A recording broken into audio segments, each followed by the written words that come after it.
This interview is a part of the Living Legends collection turned over to the Oklahoma Historical Society by the former director, Mr. Pendleton Woods of Oklahoma Christian College. This interview was originally done on October the 12th, 1969. The interviewer is Mr. Pendleton Woods. The interviewee is Mr. Guy Emerson, former employee of the Dawes Commission. This interview is being re-recorded by Judith Michener for inclusion in the Oklahoma Historical Society Oral History Program Permanent Collections on the 30th of May, 1984. This is Penn Woods interviewing for the Living Legends of Oklahoma on October 12th, 1969 at the Holiday Inn West in Oklahoma City. I'm visiting with Mr. Guy V. Emerson. I'm visiting with Mr. Guy L.V. Emerson of Denver, Colorado, who was served on the staff of the Dawes Commission during the period from about 1899 to 1902. Mr. Emerson is now 93 years of age. Mr. Emerson, I wonder if you can tell us a little bit about your coming to Oklahoma, or what was at that time Indian Territory, what brought you here, and maybe a little bit about your early experiences. Well, I was brought up in the Ozarks in Missouri, and finally was graduated from the Mountain Grove Academy at Mountain Grove, Missouri in 1892, and I worked as a bank clerk in Butler, Missouri in 92, 3, 4, and then I went to the University of Missouri at Columbia and spent 1 year there. And I then at the end of the first year I needed employment, and through a friend in St. Louis I got a job as stenographer for the general attorney for the Missouri, Kansas, and Texas Railway for Indian Territory with his office at Muskogee. And I came down to Muskogee and took the job in 1896. About this time in the year, 1896.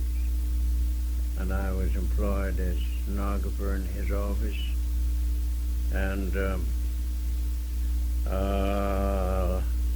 at that time, the Katy was, the right-of-way was not fenced, and we had a lot of squatter litigation, and we had, were killing cattle, Indians were killing cattle, and they turned out to be very valuable animals, although I never had seen any of them, but longhorns.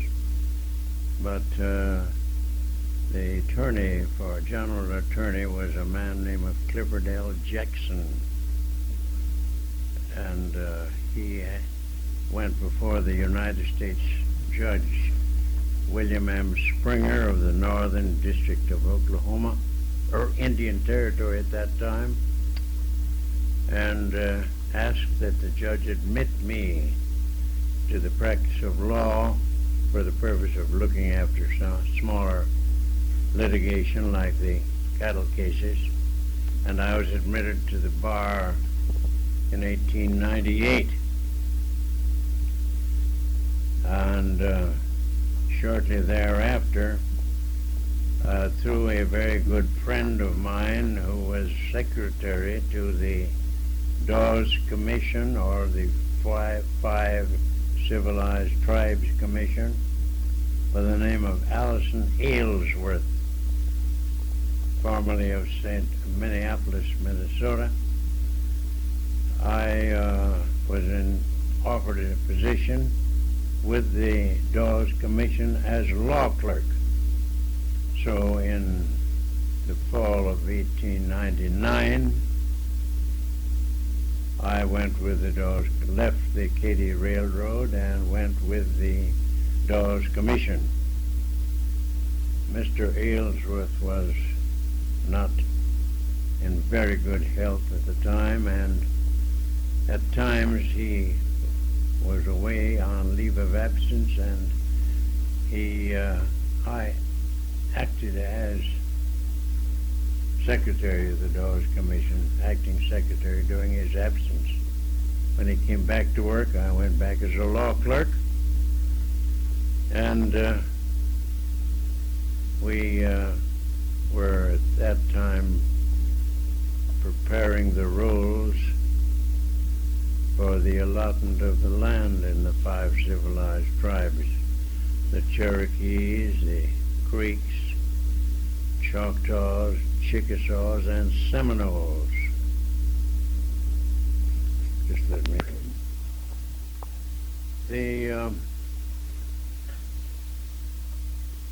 In those days, the president was William McKinley, and he had a very close advisor by the name of Marcus Aurelius Hanna of Cleveland. You remember? So that when the commission was increased to provide for surveyors and appraisers of land, they were political appointments, and Mr. Hanna had a lot to do with it, so we understood. Well, anyway, the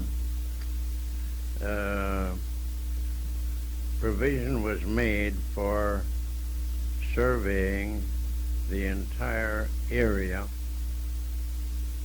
and our survey parties were recruited at Muskogee.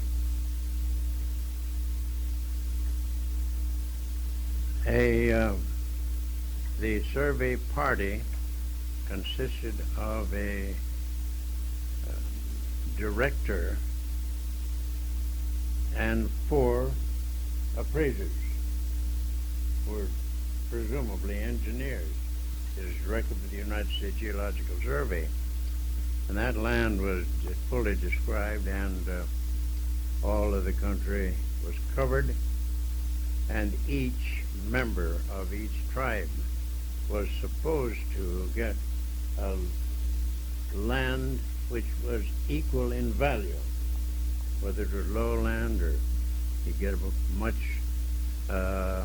more land if the land was high land, and then the lowland on the rivers, which was much more productive and valuable, they'd get less land. But it's supposed to be an equal value to each citizen of each nation. And I verily believe that was true as of that date.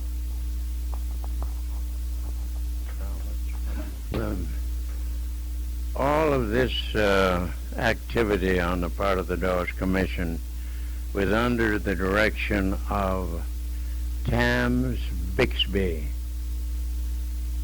of Bemidji, Minnesota, who was editor of the Pioneer Press in St. Paul for many years before his appointment as chairman of this Dawes Commission, after Senator Henry L. Dawes was incapacitated for work. And this was a very intricate problem, a very difficult problem, getting these people together and getting them to work efficiently. And Mr. Bixby was a superman in that regard. Now,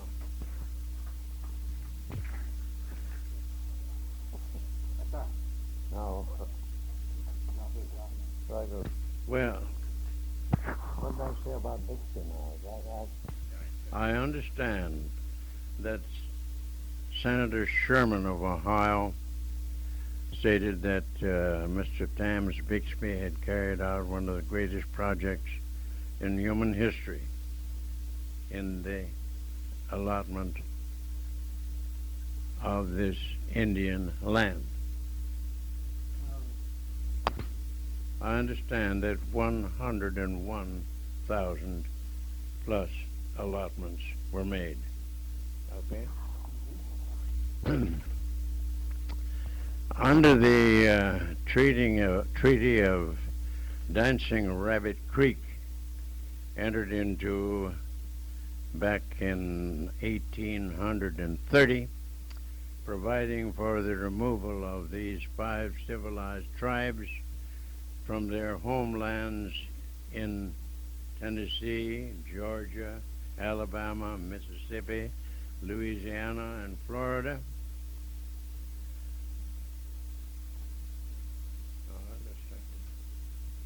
They were to be moved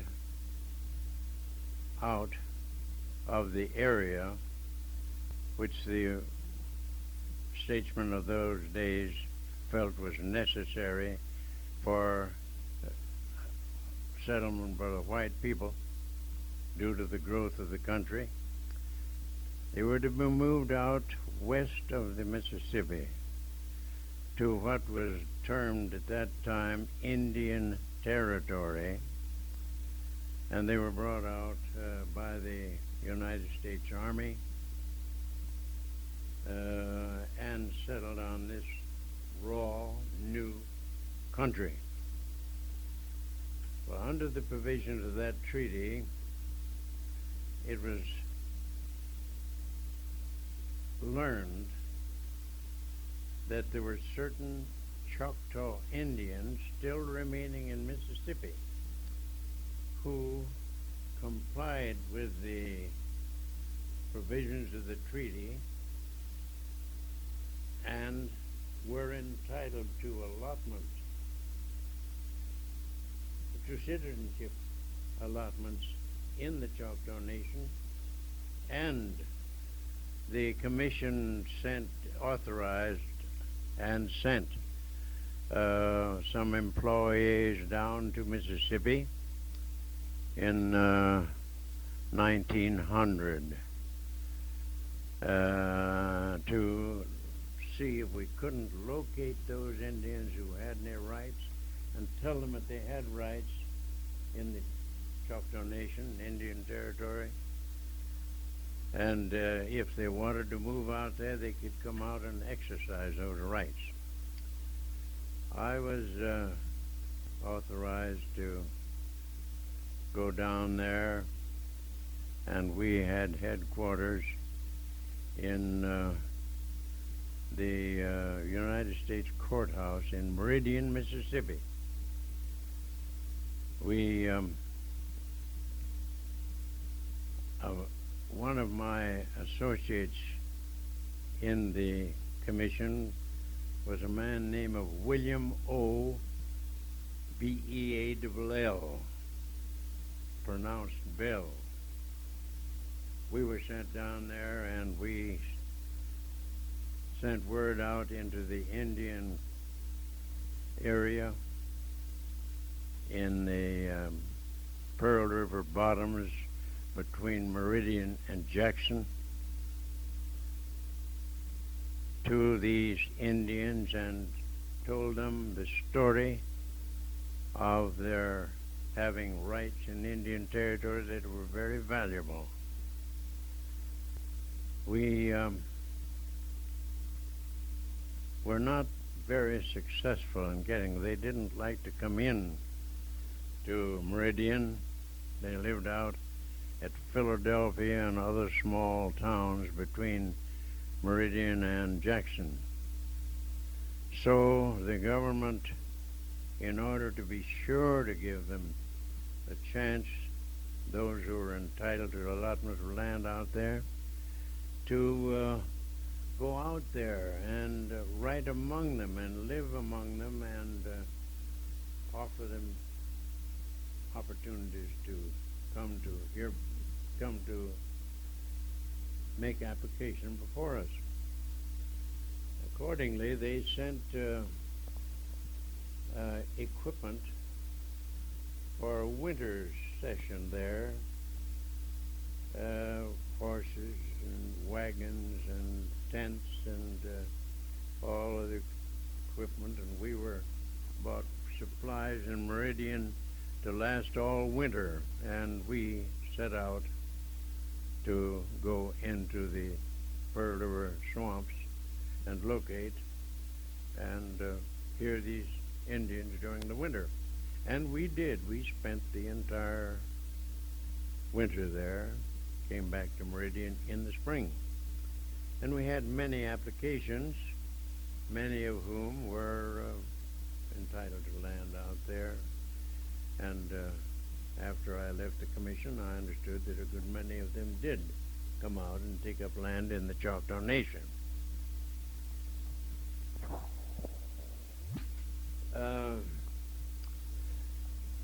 One day, an Indian came in, a very good-looking young Indian in his 30s, and he said, "I don't need an interpreter, I can speak English."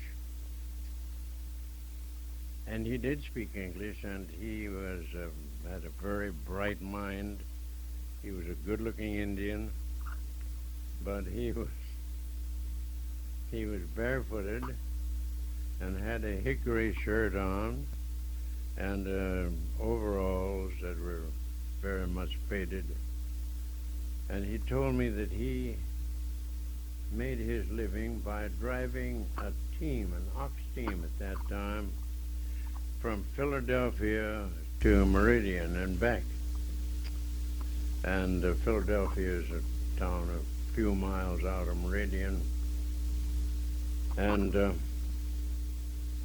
so Mr. Johnson was well along in years as interpreter, and I didn't think it'd be this trip in the woods in the winter. We were going out into the winter, into the swamps in the Pearl River bottoms for the all-winter session, getting as near to the Indians as we could.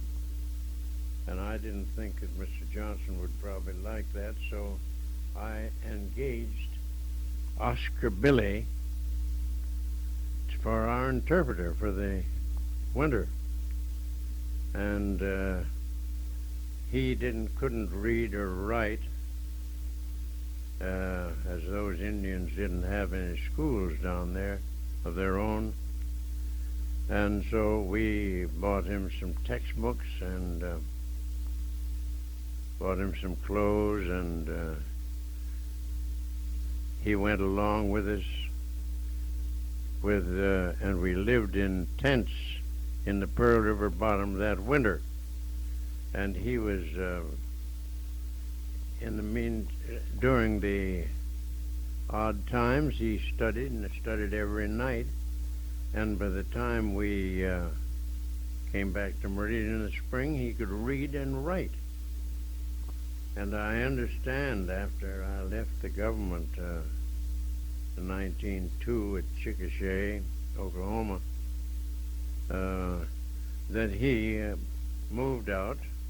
He became a citizen of the Choctaw Nation, selected some land down near Ardmore, and was a very prosperous citizen. And that he was killed in a runaway accident, but not until after he had made a success of his farm and left a good estate. We finished this job down there in 1902, and I came back to the home office in Muskogee and was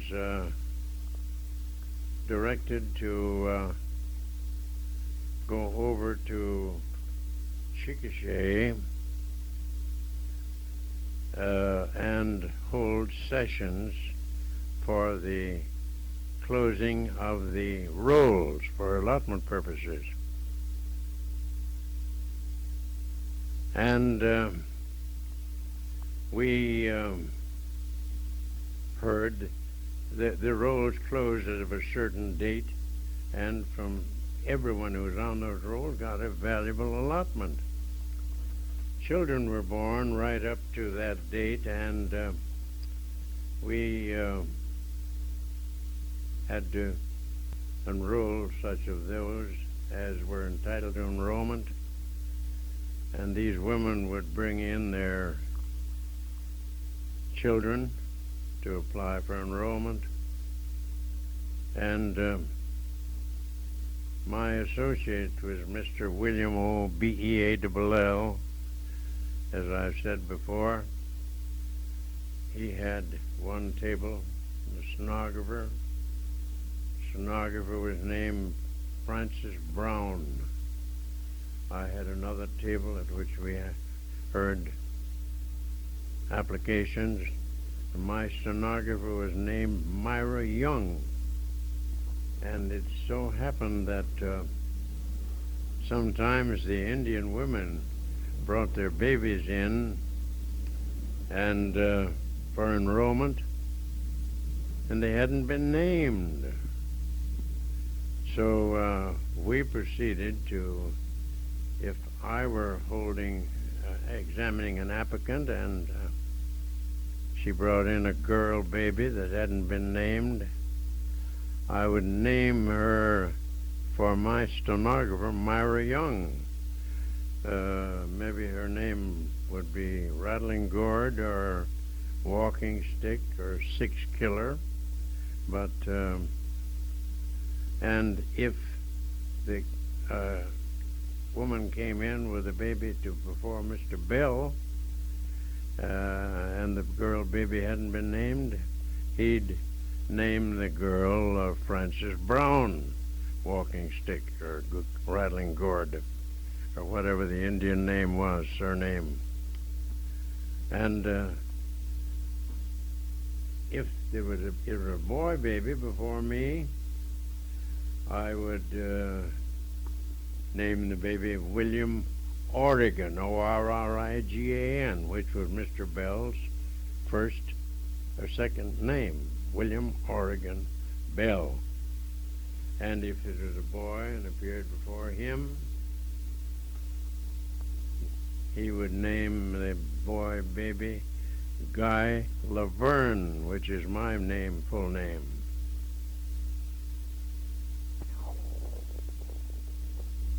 Now, I was offered a position as assistant cashier of the Mercantile National Bank in Pueblo. I got a telegram at Chickasha offering me that position. I had been in Colorado on vacations and just wished that I could live out there. So I wired the Dawes Commission my resignation and proceeded to go to Pueblo. Mr. Bell was admitted to the bar and practiced law in a little town near Tulsa. And back, in about 28 or 9, I was living in Chicago. I was in business, in the brokerage business there, investment banking business. And Mr. Bell drove up to visit me. And we had a very nice few days there in Chicago. I lived on the north side. And Bell said that he had been attorney for the Sinclair Oil Company. And now and then there would be a lease. The Sinclair would take a lease on property that was owned by an Indian named Guy Laverne or William Orrigan. That happened very seldomly, but he said that happened, and so that brought back happy recollections to both of us. I've been asked about Spy Iche, the principal chief of the Creek Nation. I remember very well the Spy Iche's coming to Muskogee during the treaty negotiations. And I remember that he always wore a blue uniform because he was a soldier in the Union Army in the war between the states. He was a good-looking Indian, dignified, fine appearance, but he didn't speak any English, according to my recollection. I have a very clear recollection of a man whom I knew very well in Muskogee, who was a deputy United States Marshal and was one of the best-known law enforcement officers in the area in those days. His name was Bud Ledbetter. Before the Arkansas statutes were adopted, this country was had many criminals came from different states in the Union, and to get away from the law, and they got in the Indian country, and there was no United States law or state laws, so they felt that they were protected, and they were a problem when the law went into effect here. And I remember that Judge Springer of the Northern District, when his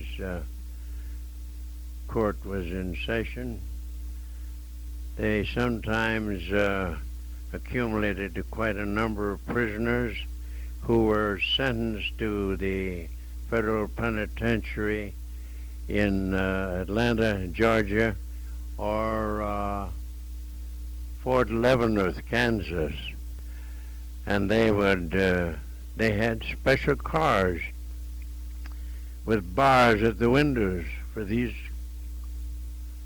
criminals. And as I remember it, they had a United States Marshal at each end of the car. I know they had one at one end in every car, but I think they had United States Marshals, Deputy United States Marshals, at each end of the car that were taking these prisoners to these federal prisons. This interview with Mr. Emerson has no sign-off. It is interrupted by the beginning of another interview by Mr. Woods.